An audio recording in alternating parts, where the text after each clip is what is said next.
Algérie, Maroc, la stratégie du Mohamed VI sur le Sahara occidental.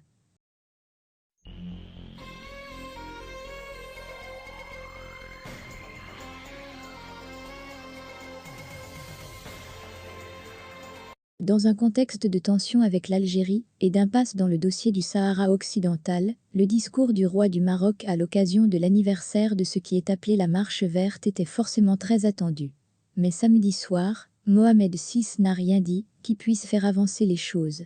Sur le Sahara occidental, il a fermé la porte à toute possibilité de règlement du conflit par la voie référendaire, alors que le nouvel envoyé spécial du SG de l'ONU Staffan de Mistura vient d'entamer sa mission.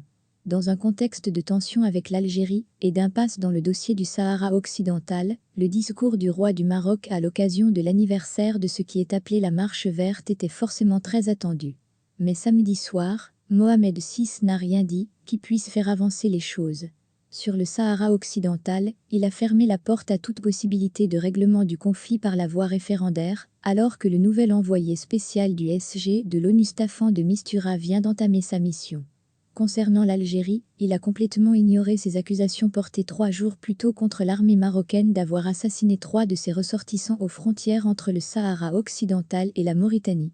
Le Maroc n'acceptera donc de solution pour le conflit sahraoui que dans le cadre de son plan d'autonomie.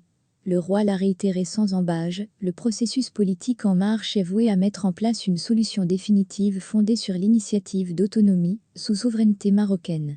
Quant à la marocanité du Sahara, elle ne sera jamais à l'ordre du jour d'une quelconque tractation. De nombreux analystes ont mis l'audace affichée par le Maroc depuis une année sur le compte de l'accord triangulaire signé avec Israël et les États-Unis. Mohamed VI ne le cache désormais plus. Il puise son intransigeance du soutien de certaines grandes puissances, particulièrement des États-Unis, qui ont reconnu sous Donald Trump la marocanité des territoires sahraouis.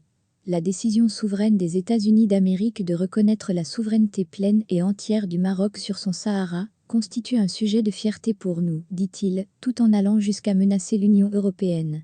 À ceux qui affichent des positions floues ou ambivalentes, nous déclarons que le Maroc n'engagera avec eux aucune démarche d'ordre économique ou commercial qui exclurait le Sahara marocain, a dit le roi en direction de l'Union européenne, dont la Cour de justice a annulé fin septembre dernier 2 accords entre les 2 parties.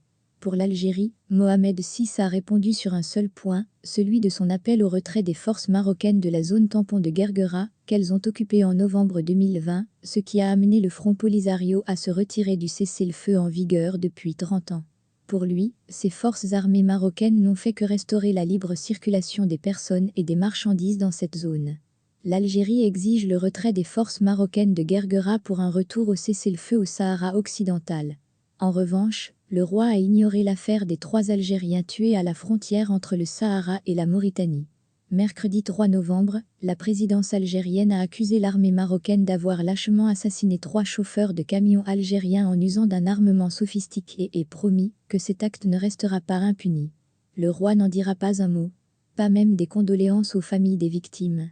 Les accusations sont pourtant venues de la plus haute institution en Algérie et de la manière la plus formelle qui soit. De plus, l'Algérie a saisi toutes les institutions internationales, une attitude qui est loin de constituer une nouveauté. Elle s'inscrit dans la continuité de la stratégie mise en branle par le Maroc vis-à-vis de l'Algérie depuis l'été dernier. Multiplier les provocations sur le terrain, ignorer les protestations et laisser le soin au roi de tendre la main. Le discours royal de ce 6 novembre ne sort pas de ce schéma, puisqu'il ne manque pas d'exprimer aux 5 peuples du Maghreb les vœux les plus sincères d'unité et de stabilité.